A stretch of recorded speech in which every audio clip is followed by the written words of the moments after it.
আমন্ত্রণ এটি নিউজের নিয়মিত আয়োজন নিউজের এক্সট্রায় সহযোগিতায় ক্যামডেন স্কুল অ্যান্ড কলেজ ও আলোক হেলথ কেয়ার হাসপাতাল। আজকে আমরা যে বিষয়টি নিয়ে আলোচনা করব, আজকে আমাদের বিষয়ে আমরা দিয়েছি গণতন্ত্র ও আইনের শাসন।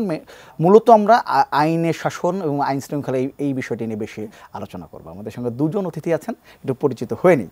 আমার সঙ্গে আছেন ব্যারিস্টার মিতি সানজানা, সুপ্রিম কোর্টের আইনজীবী, আছেন উমামা ফাতেমা, তিনি কেন্দ্রীয় সমন্বয়ক বৈষম্য বিরোধী আন্দোলন। আপনাদের দুজনকে স্বাগত আমাদের অনুষ্ঠানে। গণ অভ্যুত্থানের পরে সবচেয়ে বেশি আলোচনা হচ্ছে রাজনীতি নিয়েই, পলিটিক্স নিয়ে নানা ধরনের আলোচনা হচ্ছে, এখনও হচ্ছে, সামনেও হবে। মানুষের আগ্রহ অবশ্যই এটিতে আছে। সেই সঙ্গে কিন্তু মানুষের একটা যে আইনের শাসন আমরা বলছি, সেখানে আইন শৃঙ্খলা ব্যাপারটি আছে। এটি নিয়ে সবচেয়ে বেশি মনে হয় সাধারণ মানুষ বেশি কনসার্ন। এবং আমরা অনেকগুলো ঘটনা দেখেছি আইন শৃঙ্খলা, পুলিশের যে নিষ্ক্রিয়তা, অনেকদিন ছিলেন না, তারপর আসার পরে পুলিশ বাহিনী ঠিক সেইভাবে এখনও কাজ করা শুরু করেনি। আমরা অনেক জায়গায় মব জাস্টিস দেখলাম, অনেক জায়গায় দেখলাম যে অনেক গণপিটুনি দিয়ে মারা গেছে, কিছু জায়গায় দেখলাম যে নারীদের উপর আক্রমণ হয়েছে। যদিও এখান থেকে সরকারের কাছ থেকে নানা ধরনের আমরা বিবৃতি পেয়েছি, এগুলো যেন না করা হয়, কঠোর ব্যবস্থা না হয়, এ ধরনের নানা ধরনের বিবৃতি দেওয়া হচ্ছে, ব্যবস্থা নেওয়া হচ্ছে। তারপরে যে সাধারণ মানুষের আইন শৃঙ্খলা নিয়ে সাধারণ মানুষের যে উদ্বিগ্ন, একজন সমন্বয়কারী হিসেবে আপনারা আন্দোলনটাকে এক সফল পর্যায়ে নিয়ে এসছেন, আপনি কতটা উদ্বিগ্ন আইন শৃঙ্খলা পরিস্থিতি নিয়ে? ধন্যবাদ আপনাকে।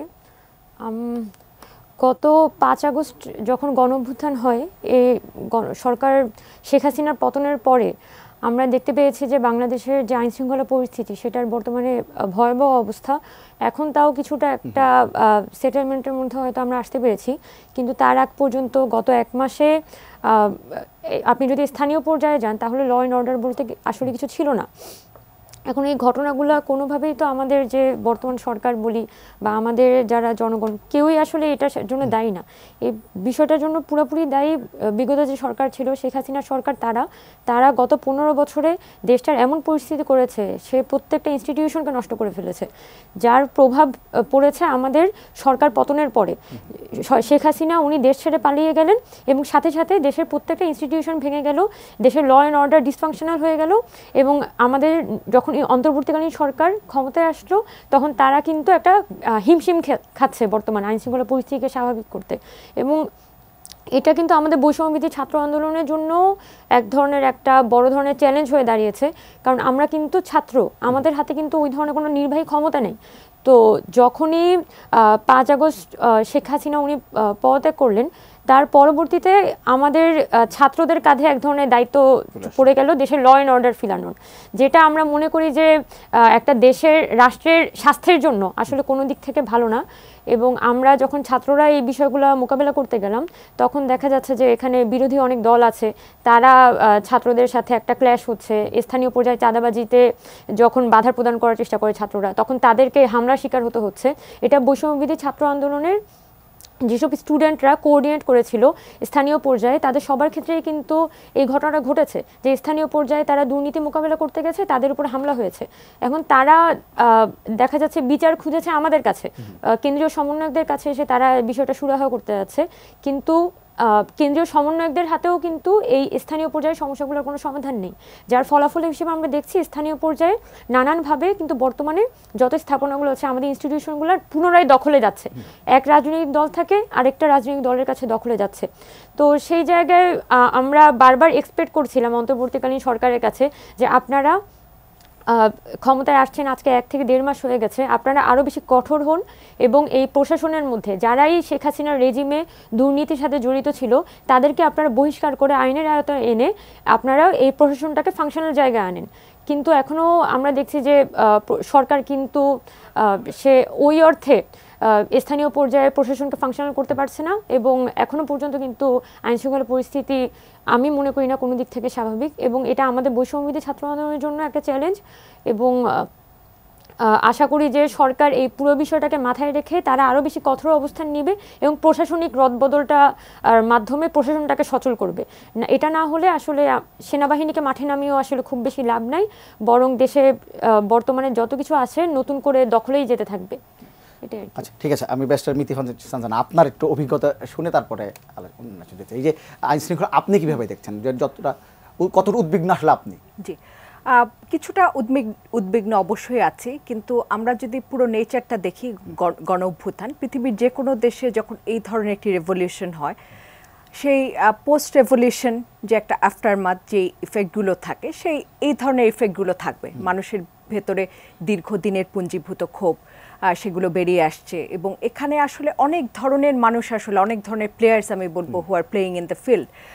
কেউ ভেস্টেড গ্রুপ আছে নানা ধরনের, কেউ আছে যারা প্রতিশোধ পরায়ণ, কেউ আছে তাদের হয়তো বিগত দিনে তাদের জমি দখল হয়ে গিয়েছিল, সেই জমি জমা তারা ভাবছে যে তারা হয়তো সেই ফোর্সফুলি সেটাকে আবার নিজেদের দখলে নেবে। তো এরকম নানা রকমের মানুষ এখন আসলে নানা ধরনের সুবিধাভোগী আমি বলবো, অনেকে চাচ্ছে যে এই সুযোগটাকে কাজে লাগিয়ে কি ধরনের বেনিফিট আসলে এটার থেকে নেওয়া যায়। কিন্তু সব কিছু মিলিয়ে আমি বলবো যে আমি একেবারেই হতাশ নই, পেসিমিস্টিক মানুষ আমি নই, অপটিমিস্টিক আমি। এবং আমি বলতে চাই যে আপনি দেখেন আমাদের এই গণ অভ্যুত্থানের পরে প্রায় 7 দিন বা 10 দিনের মতো দীর্ঘ সময় সম্ভবত মাঠে বোধহয় পুলিশ ছিল না, একেবারেই 3 দিন তো সরকারি ছিল না। সরকারি ছিল না। এবং এরকম একটি পরিস্থিতিতে আমি আমার অনেক বিদেশি বন্ধু রয়েছে, অনেক কূটনৈতিক যারা রয়েছে, তাদের সাথে কথা হয়েছে। তাদেরকে আমি যখন এই প্রশ্নটি করেছি যে তোমার দেশে কি তুমি চিন্তা করতে পারো যে 3 দিন কোনো সরকার নেই, প্রশাসনের কোনো লোক নেই, কোনো পুলিশ মাঠে নেই, সেই ক্ষেত্রে কি পরিস্থিতি হতে পারতো? আপনি জানেন যে নিউ ইয়র্কে এক ঘন্টার লোডশেডিংয়ের ফলে, ইলেকট্রিসিটির বিপর্যয়ের ফলে সেখানে সমস্ত দোকানপাট সব কিছু লুট হয়ে গেছে। এবং আমাদের তো আসলে লোডশেডিং একটা নিত্য নৈমিত্তিক একটি ব্যাপার, সেখানে এতদিন ধরে পুলিশ মাঠে নেই। সেই অবস্থায় আমি বলবো যে সেই হিসেবে এমন কোনো ধরনের বিপর্যয় কিন্তু আমরা আসলে লক্ষ্য করিনি। তারপরই আমরা দেখলাম যে একেবারে ইতিহাসের অলমোস্ট বলতে গেলে সবচেয়ে বড় একটি বন্যার মুখোমুখি আমরা হলাম। বিশাল চ্যালেঞ্জ, একের পর এক চ্যালেঞ্জ আমাদের সামনে, আসলে চ্যালেঞ্জের মুখোমুখি আমরা হচ্ছি। তো এই পরিস্থিতিতে আমি মনে করি যে সবাইকে যে ঐক্যবদ্ধ থাকা, এটি আসলে আমার কাছে মনে হয় যে খুব জরুরি। এতগুলো বাচ্চা, এতগুলো ছেলেমেয়ে যারা তাদের জীবন দিয়ে দিল, একটি দেশের স্বপ্ন তারা দেখেছে, একটি সুন্দর দেশের স্বপ্ন তারা দেখেছে। আমরা যে আইনের শাসনের কথা বলছি, তারা এমন একটি দেশের স্বপ্ন দেখেছে যে সেখানে গণতন্ত্র, আইনের শাসন সব কিছু আসলে এস্টাবলিশ হবে। তো সেই স্বপ্নটি আসলে যদি বাস্তবায়িত না হয়, সেক্ষেত্রে কিন্তু তাদের সাথে শহীদ এবং শহীদের পরিবার যারা রয়েছে তাদের সাথে সেটি আসলে প্রতারণার শামিল, তাদের রক্তের সাথে সেটি বেইমানি। তো সেই জায়গাটির থেকে আমি মনে করি সবাইকে যে ধৈর্য ধরা এবং ঐক্যবদ্ধ হওয়া, সেই কাজটি আমার কাছে মনে হয় যে খুবই জরুরি। এবং আইন শৃঙ্খলা রক্ষাকারী সংস্থার সদস্য যারা, তাদেরকে দিয়েই কিন্তু আসলে সেই আইনের মানে গতি ফিরিয়ে আনতে হবে, গতিশীল করতে হবে সব জায়গা। কারণ আমার যেই ব্যক্তি, আমার আসলে এক্সপিরিয়েন্স নেই, ছাত্র, তাদের কাজ আসলে লেখাপড়া করা এবং আগামীতে আসলে আমাদের একটি শিক্ষিত জাতি এবং একটি সচেতন জাতি গড়ে তুলতে হলে তাদেরকে কিন্তু পড়ালেখায় ফেরত যেতে হবে। কাজে যার কাজটি আসলে তাকেই করতে হবে। এবং সেই হিসেবে আইন মানে প্রশাসনের যারা রয়েছেন এবং আইন শৃঙ্খলা রক্ষাকারী সংস্থার যারা রয়েছেন, আমি তো বিশ্বাস করি না যে বাংলাদেশের যত পুলিশ প্রত্যেকেই তারা গণহত্যার সাথে জড়িত হয়েছে। আমি তো বিশ্বাস করি না যে তারা প্রত্যেকেই গুলি ছুঁড়েছে। তাদের সামনে ছেলেরা যখন বুক পেতে দিয়েছে, সবাই তো গুলি করেনি। আপনি জানেন যে একজন পুলিশ কর্মকর্তার সন্তান, তিনিও কিন্তু বৈষম্য বিরোধী ছাত্র আন্দোলনে তিনি শরিক হয়েছেন, এবং তাকে যখন মেরে ফেলা হয়েছে, তিনি একজন ঊর্ধ্বতন কর্তৃপক্ষের কাছে তিনি ফোন করে জিজ্ঞাসা করেছেন তাকে যে একজন মানুষকে মারতে কতগুলো গুলির প্রয়োজন রয়েছে। তো কাজে আমি তো বিশ্বাস করি না যে বাংলাদেশের সকল পুলিশ সবাই আসলে গুলি করেছেন, সবাই হত্যার সাথে জড়িত, সবাই গণহত্যার সাথে জড়িত।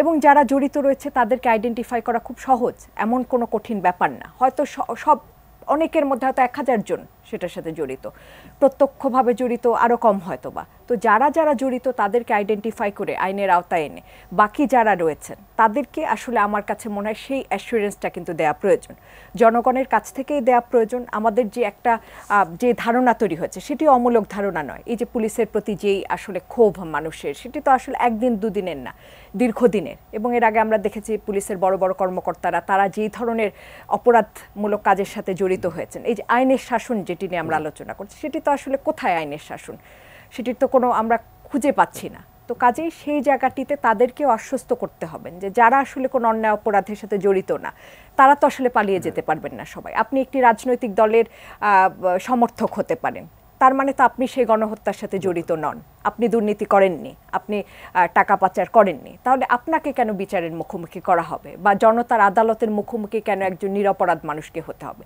তো আমার কাছে মনে হয় সেই জায়গাটির থেকে দেশ, জাতি এবং দেশের জনগণ প্রত্যেকেই ধৈর্য ধরতে হবে এবং তাদেরকে আসলে বুঝতে হবে যে যে মানুষগুলো শুধু অপরাধের সাথে জড়িত তাদেরকে দৃষ্টান্তমূলক শাস্তির মাধ্যমে আইনের আওতায় এনে তাদের দৃষ্টান্তমূলক শাস্তির নিশ্চিত করতে হবে। আমার কাছে মনে হয় সেই জায়গাটি খুব জরুরি। এখন যদি করি একদম লেটেস্ট খবর হচ্ছে যে 2 মাসের জন্য সেনাবাহিনীকে বিচারিক ক্ষমতা দেওয়া হয়েছে। এটির পরে আইন শৃঙ্খলা পরিস্থিতি কতটা উন্নতি হবে বলে আপনি আশা করছেন? হ্যাঁ, যেহেতু এখানে আসলে পুলিশের একটি বড় অংশ, যেটি আমরা জানি যে বড় একটি অংশ, তারা আসলে তারা কাজে যোগদান করেনি, তো সেখানে তো আসলে একটা বিরাট একটা ভ্যাকুয়াম তৈরি হচ্ছে। সেই ভ্যাকুয়ামটা তো আসলে ফিল আপ করা জরুরি। আপনি দেখেন, আমার যখন সরকার আসলেন যে ডক্ট্রিন অফ নেসেসিটি, আমার এখন যখন একটা নেসেসিটি হয়ে যাচ্ছে, আমার তীব্র প্রয়োজনীয়তা, তখন তো আমাকে করতেই হবে। এবং তীব্র প্রয়োজনীয়তার মধ্যে ছাত্র, আপনি দেখেন যে প্যাট্রোলিং যে করা হয়েছে, আপনি বিভিন্ন ট্রাই স্টেট এলাকায় আপনি যদি দেখেন, সেখানে কিন্তু বিভিন্ন তাদের সেখানকার সেই এলাকার যে মানুষজন, তারা নেমে নেমে প্যাট্রোলিং করছে সারা রাত, তারা তাদের এলাকা পাহারা দিচ্ছে। তো এই জিনিসগুলো তো আউট অফ নেসেসিটি তাদেরকে করতে হচ্ছে যে, এবং এটারও একটা ভালো দিক আছে। তো এই যে ইউনিটি আমরা দেখতে পাচ্ছি, এই যে মানুষ মানুষের পাশে এসে দাঁড়ানো, একজনের বিপদে আরেকজন পাশে এসে দাঁড়াচ্ছে, এলাকাবাসীকে নিরাপত্তা দেওয়ার জন্য সারা রাত মানুষ প্যাট্রোলিংয়ে নামছে, ছাত্ররা মাঠে নেমে আসছে, কিন্তু এটি আসলে তাদের কাজ নয়। তো কাজে আমি মনে করি সেই যে সমস্ত অপরাধী আছে তাদেরকে, তারা যেই হোক না কেন, দলমত নির্বিশেষে, তাদেরকে আসলে আইনের আওতায় এনে তাদেরকে শাস্তির মুখোমুখি করতে হবে এবং অবশ্যই একটি এক্সাম্পলারি পানিশমেন্ট তাদেরকে দিতে হবে। এবং যারা কোনো কিছুর সাথে জড়িত না, যারা নিরীহ, যারা আসলে কোনো কিছু তারা যারা চায়ও নি, তারা এই গণহত্যার পক্ষেও যারা না, তাদেরকে আমি মনে করি যে তাদেরকে সেই অ্যাসুরেন্সটা দিতে হবে যাতে তারা তাদের কাজে ঠিকভাবে তারা ফেরত যেতে পারে এবং তাদের ডিউটি তারা যদি সঠিকভাবে করতে পারে। এখন আপনি তো এখানে এতগুলো মানুষ দেশের, তাদেরকে তারা কোথায় যাবে, তাই না? শুধুমাত্র তারা হয়তো একটা চাকরিতে রয়েছে, একজন পুলিশ যখন চাকরি হয় তার কিন্তু হাই কমান্ডের নির্দেশে তাকে কাজটি করতে হয়, সেটি তার চাকরির একটি অংশ। কিন্তু সেটিকে সে আসলে এক্সিট করে যে বা কোনো একটা ধরেন আনলফুল, অতি উৎসাহীও আছে, এবং আরেকটা হচ্ছে যে একটা আনলফুলি তাকে কোনো একটা কিছু অর্ডার করা হচ্ছে, সে তার নিজের বিবেক বুদ্ধি সেটিকে বিসর্জন দিয়ে তিনি সেই তার সাথে তাদের সাথে যুক্ত হলেন, সেটি আসলে কোনোভাবেই সেটি আসলে ক্ষমার অযোগ্য অপরাধ। আমার কাছে মনে হয় না যে বাংলাদেশের কোনো মানুষ আসলে সেই কার্যক্রমের জন্য কোনো দিন তাদেরকে ক্ষমা করতে পারবে। কিন্তু যারা আসলে জড়িত না, তাদেরকে আমি মনে করি যে সেখানে একটা তাদেরকে কিন্তু সেই অ্যাসুরেন্সটা দিয়ে তাদেরকে যার যার কাজে যোগ দেওয়ার সুযোগটি দিতে হবে। আমি উমামা ফাতেমা আপনার কাছে আসবো। আপনাদের যে স্বপ্ন, এবং ব্যারিস্টার মিতি সাজানা যেমন বলছিলেন যে একটা সুন্দর দেশ, একটি বৈষম্যহীন একটা দেশের স্বপ্ন নিয়ে এতগুলো প্রাণ ঝরে গেল, মানুষ প্রাণ দিলেন, আহত হলেন, প্রায় 20,000-এর মতো আহত হয়েছে, সব কিছু মিলে এমন একটি পরিস্থিতির পর, একটা গণ অভ্যুত্থানের পরে কিন্তু একটা কি বলবো, যে একটা মানুষের উদ্বিগ্ন হওয়ার জায়গা আসলো হচ্ছে মব জাস্টিস, একটা কথা আসলো, বিভিন্ন জায়গায় আমরা দেখতে পেলাম যে পিটিএ মেরে ফেলা হচ্ছে সব কিছু। এই ব্যাপারটি আপনি কিভাবে দেখেন? না, মব জাস্টিস বা মব কালচারটা তো এখানে তৈরি হবেই যখন দেশে যদি আইনের শাসন না থাকে, তাহলে দেখা যায় বিভিন্ন গ্রুপ এখানে কিন্তু নিজেদের পলিটিক্যাল এজেন্ডা বাস্তবায়ন করার জন্য যাদের হাতে লোক আছে তারা এভাবে মবকে কাজে লাগিয়ে এই ধরনের গণপিটুনি দিয়ে বা নানানভাবে কিন্তু মানুষকে মেরে ফেলতে পারে। এখন আমরা সবাই কিন্তু এই ধরনের বিচারের বিরোধী, কারণ যদি কেউ অপরাধ করে থাকে তাহলে এখানে আইন আছে, আদালত আছে, সেখানে বিচার হবে, বিচার হওয়ার পরবর্তীতে তাদের শাস্তি হবে, এবং সেই শাস্তি নিয়ে হয়তো জনগণ কোশ্চেন তুলতে পারে, কিন্তু একটা মানুষকে রাস্তায় পেয়ে তো আমি পিটিয়ে মেরে ফেলতে পারি না। এবং এটার মাধ্যমে কিন্তু আমাদের দেশের যে আইন শৃঙ্খলা পরিস্থিতি সেটা কিন্তু অস্বাভাবিক, মানে সেটা কিন্তু অস্বাভাবিকই হচ্ছে, এবং আমাদের জন্যই কিন্তু দিন শেষে এটা খারাপ। এবং মব জাস্টিসের একটা, মব জাস্টিস বলবো না, মব ভায়োলেন্স বলবো, মানে মব ভায়োলেন্সের একটা বড় সমস্যা হচ্ছে এটা দেখা যায় একটা ভালো জিনিসকেও এটা খারাপ হিসেবে পোর্ট্রে করতে পারে, আবার একটা খারাপ জিনিসকেও এটা একটা ভালো হিসেবে পোর্ট্রে করতে পারে সাময়িক সময়ের জন্য। হয়তো ইতিহাসের বিচারে 4-5 বছর পরে তখন হয়তো একটা অ্যানালাইসিস করে বোঝা যায় যে এটা আসলে একটা খারাপ বিষয়কে মবের মাধ্যমে সোসাইটির মধ্যে প্রতিষ্ঠা করা হয়েছিল। কিন্তু যদি হচ্ছে এখানে সরকার ওই ধরনের ফাংশনাল থাকে, সরকার যদি স্ট্রিক্ট থাকে, তাহলে এই মবকে কিন্তু নিয়ন্ত্রণ করাটা সম্ভব। যেহেতু দেশে এই মুহূর্তে কোনো ল অ্যান্ড অর্ডার নাই, সেটার কারণে এই ফেসবুকের মধ্যে যে মব, সেই ফেসবুকের মবটা কার্যকর থাকতে পারছে, কারণ দেশের মধ্যে পুলিশ কাজ করছে না, দেশের মধ্যে হচ্ছে সেনাবাহিনী প্রপারলি বিভিন্ন পয়েন্টে কার্যরত থাকছে না। এটার কারণেই তো মব গিয়ে বিভিন্ন জায়গায় আইন শৃঙ্খলা পরিস্থিতি স্বাভাবিক করার নামে একটা ঘটনা ঘটিয়ে ফেলছে।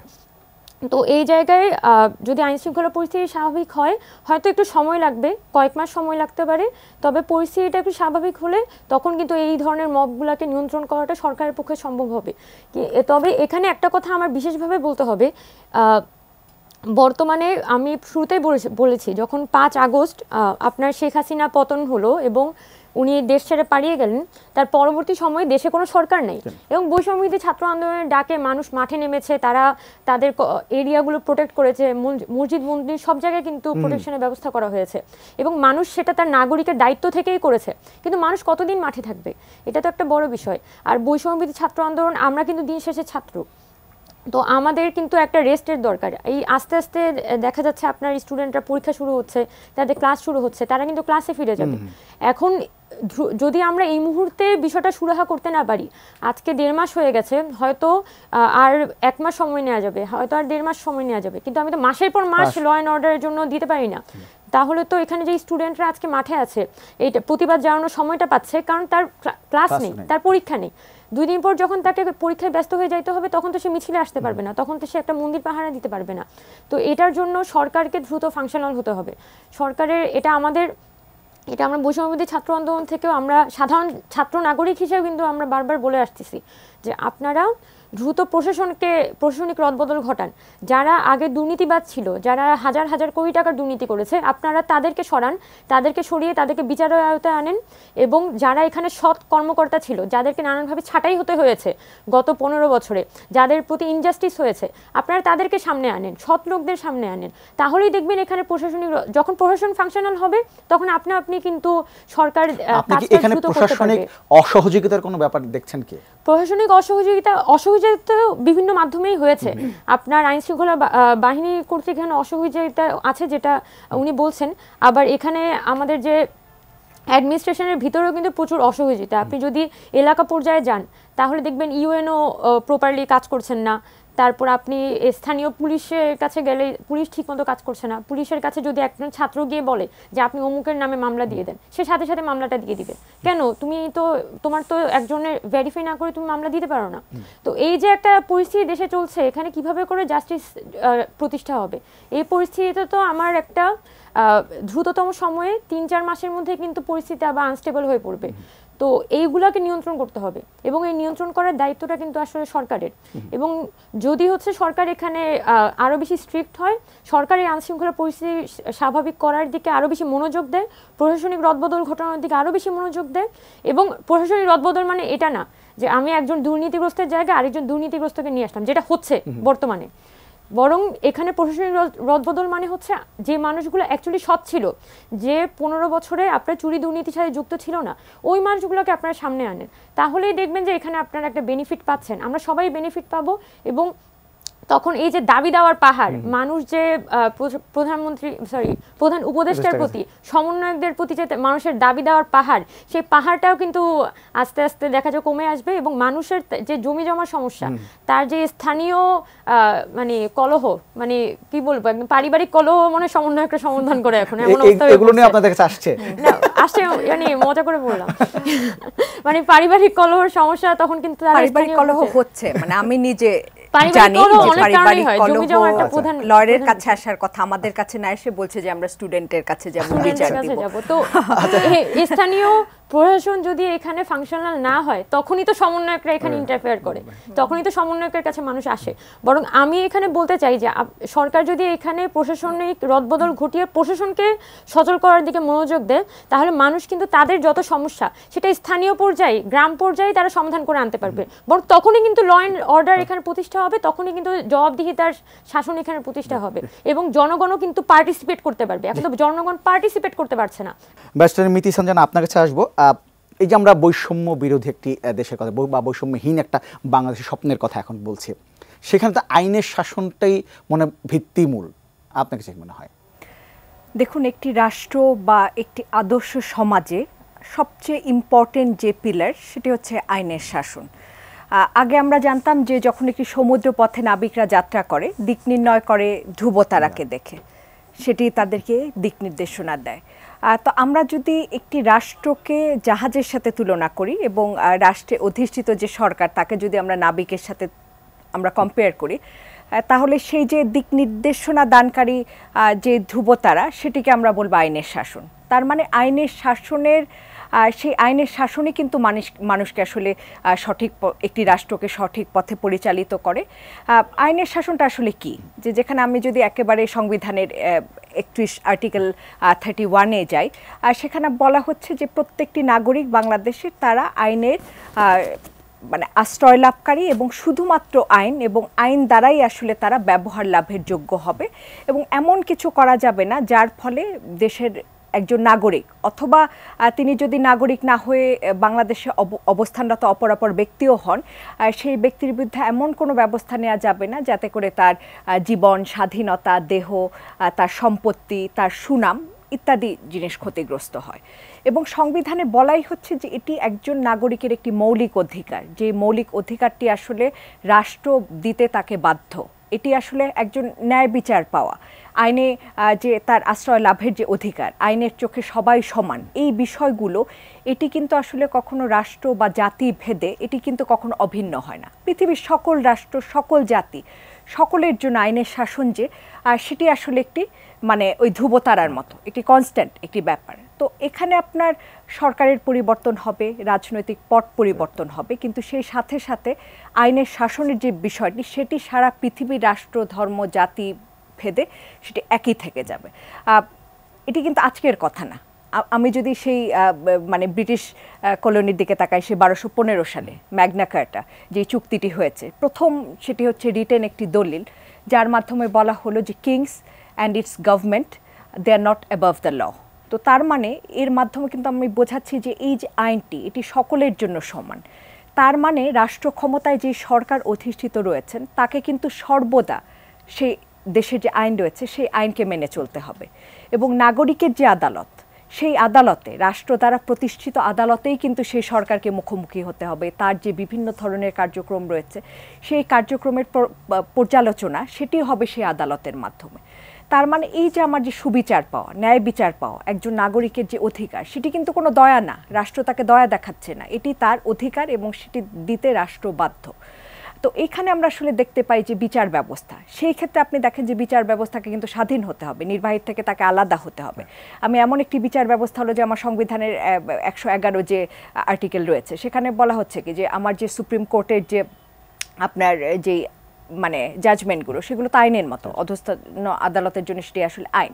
তো সেই জায়গায় তারা যদি আসলে কোনোভাবে তারা বায়াসড হয়ে যান, সেই ক্ষেত্রে তো সেই দেশে আর, তার মানে এই যে সেপারেশন অফ পাওয়ারের যে বিষয়টি, যে বিচার ব্যবস্থাকে নির্বাহীর থেকে আলাদা করা, সেই জায়গাগুলো কিন্তু এই যে একটি আরেকটির সাথে অতপ্রতভাবে জড়িত, এবং এই সব কিছুর ভিত্তি হচ্ছে যে আইনের শাসন। আপনার 1733 সালে থমাস ফুলার তিনি বলেছেন যে তুমি যত বড়ই হও না কেন, আইন তোমার চেয়েও বড়। তার মানে সব কিছুর ঊর্ধ্বে কিন্তু রয়েছে আইন। তো সেই জায়গাটিতে আমরা কখন দেখি যে সবলের উপর মানে সবল কখন দুর্বলের উপর অত্যাচার করে, যখন সে তার ক্ষমতা ব্যবহার করছে। একজন অত্যন্ত প্রভাবশালী ব্যক্তি, তার ক্ষমতা রয়েছে, তার অর্থনৈতিকভাবে তিনি অনেক মানে সম্পদশালী ব্যক্তি, তিনি কখন দুর্বলকে অত্যাচার করেন, যখন তিনি আইনকে আসলে আইনের সমানভাবে ব্যবহার চলছে না, তিনি তখন দুর্বলের উপর সেই আইনগুলোকে ব্যবহার করে তাকে অত্যাচার করেন। খুব সিম্পল যদি আমরা উদাহরণ দিই, যে সাইবার নিরাপত্তা আইন, এই আইনটির 25 ধারা আপনি ধরেন, তো সেই আইনে বাংলাদেশের সংবিধান আমাকে কি অধিকার দিচ্ছে? বাক স্বাধীনতার অধিকার। আমি গঠনমূলক সমালোচনা করতে পারবো, আমি এমন কোনো সমালোচনা করতে পারবো যে একজন ব্যক্তির ক্ষতি হচ্ছে না, রাষ্ট্রের ক্ষতি হচ্ছে না। কিন্তু যেই সমস্যাটি হচ্ছে, প্রতিনিয়ত আমরা সরকার এবং রাষ্ট্র এই দুইটি বিষয়কে এক করে ফেলছি। রাষ্ট্র এক বিষয়, সরকার একটা বিষয়। সরকারের সমালোচনা সবসময় করতে পারবে সেই দেশের জনগণ, এবং সেটি তার সাংবিধানিক অধিকার।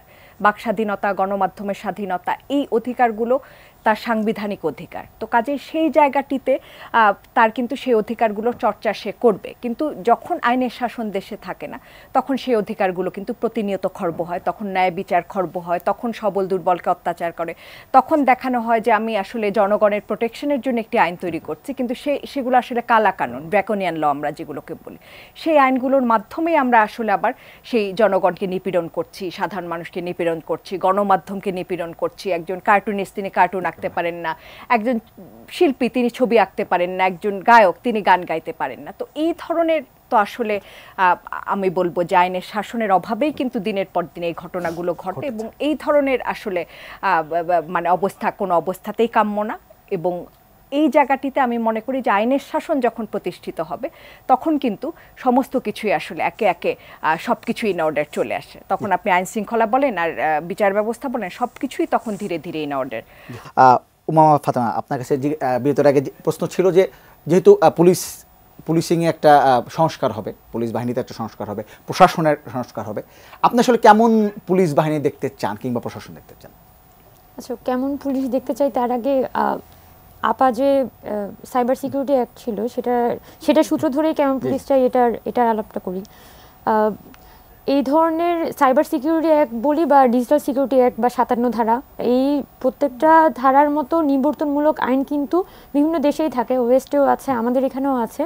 কিন্তু ওয়েস্টে যেটা হয়, যেহেতু ওখানে আইনের শাসনের প্রতিষ্ঠা হয়েছে, তার কারণে এই নিবর্তনমূলক আইনগুলো ওরা যখন যেন তেন সময় ইউজ করতে পারে না, মিসইউজ হয় না। কিন্তু বাংলাদেশ বলি বা ইভেন এই সাবকন্টিনেন্টের মধ্যে আপনি দেখবেন এই নিবর্তনমূলক আইনগুলো আপনার ব্রিটিশ পিরিয়ড থেকেই কার্যকর আছে, এবং ব্রিটিশ পিরিয়ড থেকে এটা মূলত ব্যবহার হয় এখানে বিভিন্ন যে আন্দোলন সংগ্রামগুলো থাকে এখানে শাসকদের এগেনস্টে, সেই আন্দোলন সংগ্রামগুলো দমন করার জন্য। এবং আপনি যদি 1947 সালের পরবর্তী সময়ে পাকিস্তান কিন্তু আমাদের 52 ভাষা আন্দোলন বলি বা 62 শিক্ষা আন্দোলন, এর আগে বিভিন্ন সময়ে এখানকার যে পলিটিক্যাল ছাত্ররা ছিল যারা প্রতিবাদ করেছে পাকিস্তানি শাসকদের এগেনস্টে, তাদেরকে কিন্তু এই ডিজিটাল তখনকার যে নিবর্তনমূলক আইন ছিল সেই নিবর্তনমূলক আইনে তাদেরকে গ্রেফতার করে এবং তাদের উপর ব্যাপক নির্যাতন হয় এবং প্রচুর স্টুডেন্ট ওই সময় মারাও যায় জেলে।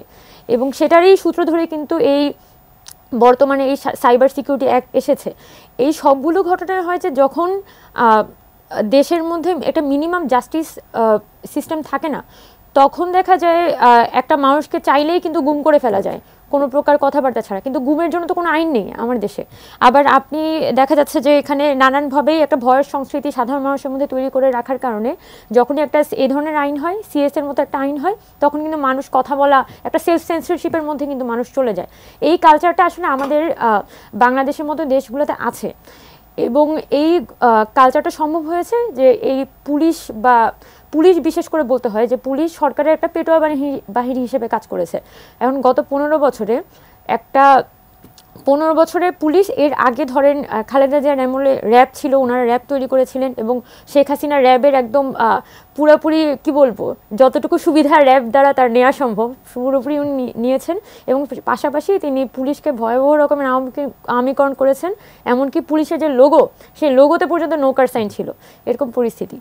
তো এই যে একটা মানে পুরো একটা রাষ্ট্রীয় বাহিনী, একটা আইন শৃঙ্খলা বাহিনী, সেটা যখন একটা দলের হয়ে কাজ করে তখন সেখানে যত ভালো আইনই হোক না কেন বা যত খারাপ আইনই হোক না কেন, দেশে কোনোভাবেই কিন্তু একটা ল অ্যান্ড অর্ডার প্রতিষ্ঠা করা সম্ভব না।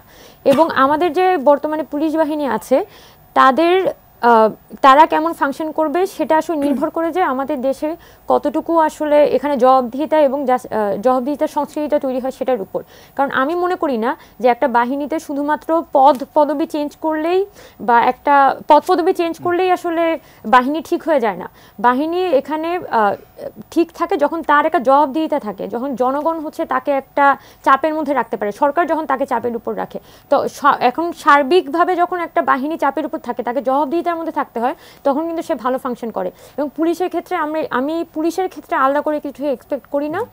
আমি শুধু মনে করি যে এখানকার যে আইন শৃঙ্খলা বাহিনী, সেই বাহিনী যাতে যা ইচ্ছা তা করে বেড়াতে পারে, জনগণের মধ্য থেকে, এখানকার নাগরিক সমাজের মধ্য থেকে যাতে সবসময় একটা রেজিস্ট্যান্স এখানে আইনগুলোর এগেনস্টে থাকে, এবং একই সাথে সরকার যাতে এই আইনগুলোর একটা অপব্যবহার না করে, সেই একটা জবাবদিহিতার সংস্কৃতি দেশের মধ্যে তৈরি করতে হবে। তাহলেই আমার মনে হয় যে এখানকার যে আইন শৃঙ্খলা বাহিনী, পুলিশ বলি, আনসার বলি বা আপনার সেনাবাহিনী, সবাই কিন্তু ভালো ফাংশন করতে পারবে। ব্যারিস্টার মিতি সানজানা, আপনার যদি কোনো পরামর্শ থাকে। জি, প্রথমেই এই বিষয়টি রিয়েলাইজ করতে হবে যে সংবিধানেই আমাদের বলা হয়েছে যে জনগণ সকল ক্ষমতার মালিক। এই বিষয়টি কিন্তু প্রথমেই অ্যাকনলেজ করে নিতে হবে। তো এই বিষয়টি যতক্ষণ আমরা অনুধাবন করতে না পারছি, সরকার অনুধাবন করতে না পারছে, ততক্ষণ পর্যন্ত কিন্তু অন্যান্য যা বিষয়গুলো সেগুলো আসলে ফ্রুটলেস, যতই পদক্ষেপ নেওয়া হোক না কেন। এবং এখানে যে বিষয়টি পলিটিসাইজ করা, ওই যে আমি বলছিলাম যে সরকার এবং রাষ্ট্র দুটো আলাদা বিষয়। সো পুলিশ প্রশাসন তারা হচ্ছে রাষ্ট্রের একটি অংশ। তো কাজে তারা যখন সরকারের হয়ে পড়ে, বিচার ব্যবস্থা, বিচার বিভাগ যখন সরকারের কথা বলা শুরু করে, তখন সেই দেশে আইনের শাসন স্টাবলিশ করা সম্ভব নয়। এখন থেকে বহু বছর আগে যখন আপনার হযরত মুহাম্মদ সাল্লাল্লাহু আলাইহি ওয়াসাল্লাম তিনি হিজরতে যাচ্ছেন, মদিনায় তিনি গমন করেছেন, সেখানে তিনি মদিনা সনদ নামে একটি সনদ তিনি সেখানে তৈরি করেন, এবং যার মাধ্যমে কিন্তু সব ধর্মাবলম্বী যারা রয়েছেন, ইহুদি যারা রয়েছেন, প্রত্যেকেই সেই একটি সনদের আন্ডারে সেই বিচার আচার সব কিছু করা হতো। এবং সেখানে বলা হতো যে দুজন সাক্ষী সহ কেউ যদি আসে সাক্ষ্য দেয়, তাহলে সে অপরাধ প্রমাণিত হলো এবং তাকে শাস্তি দেওয়া যাবে। তো সেখানে আপনি জানেন যে খলিফা ওমর ফারুক, তিনি খুব নামকরা একজন খলিফা, সেই সময়কার খুব প্রতাপশালী একজন ব্যক্তি। তিনি একটি বিচার নিয়ে গেছেন সেখানকার একজন বিচারকের কাছে, এবং তখন বিচারক বললেন দুইজন সাক্ষী কই? তিনি বললেন আমি নিজে সাক্ষী। তখন বিচারক বললেন যে না, আপনি মানে নিয়ম যেটা, প্রসিজিওর যেটা, সেটা তো আপনি মেনটেন করছেন না, দুজন সাক্ষী প্রয়োজন।